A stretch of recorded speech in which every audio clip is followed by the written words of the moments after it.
దుబాయ్లో చనిపోయిన బోడమీది సంతోష్ ఈ ఇల్లు భార్య పిల్లలు ఇతనికి తల్లిదండ్రులు లేరు.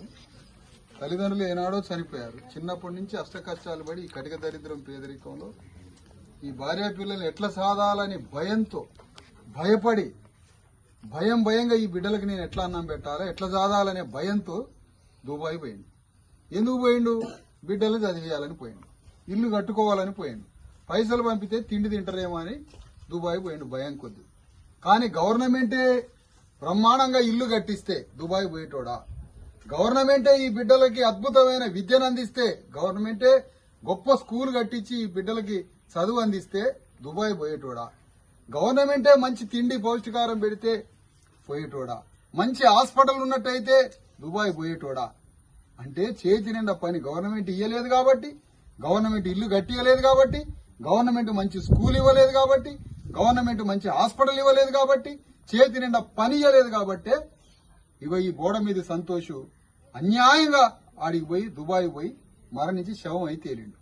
అందుకనే ఈ చావులకు కారణం 100% ఈ రాష్ట్రాన్ని పరిపాలిస్తున్న మొన్నటి కేసీఆర్, ఇవాళ పరిపాలిస్తున్న రేవంత్ రెడ్డి ఈ పాలకులే 100% కారణమని బీసీఎస్సీ ఎస్టీ జేఏసీ బలంగా నమ్ముతుంది.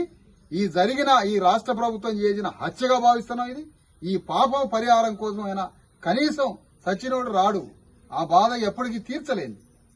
ఒక అమాయకురాలు, ఆమె ఆరోగ్యం, ఆమె శరీరం, ఆమె ఆర్థిక పరిస్థితి, ఈ పేదరికం ఇమీడియట్ గా 10 రూపాయలు గవర్నమెంట్ ఇప్పటి వరకు ఇవ్వలేదు.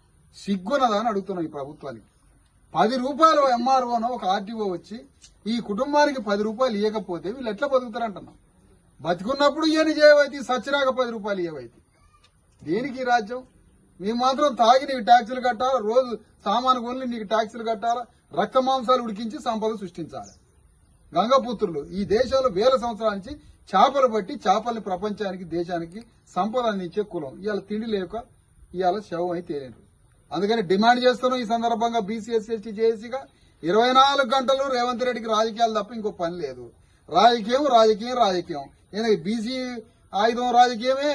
రోజు టీఆర్ఎస్ ని బీజేపీని వీటిని చంపాలా, నువ్వు రాజకీయంగా బాగుపడాలా. ఈ రాజకీయ జూదం తప్ప ఇంకో పని లేదు. ఎవడో 10 మంది ఐఏఎస్ ఆఫీసర్లకు ఇచ్చి ఆ స్కీములు ఈ స్కీములు అని వాళ్ళకు చెప్తారు.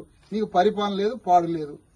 అర్జెంటుగా పేదవాడిని ఆదుకోకపోతే, కటిక పేదల కళ్లల్లో నీళ్లు గారి దుఃఖపడితే నీ రాజ్యం ఎందుకు? అది ఆ రాజ్యం అంటాడు ఎవడన్నా దాన్ని? పరిపాలన అంటాడా? అందుకని ఇమీడియట్ గా మేము డిమాండ్ చేస్తున్నాం.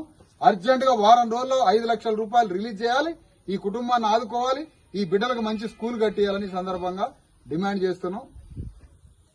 ఓకేమో, మీరు ధైర్యంగా ఉండండి, మేము వెళ్తున్నాం.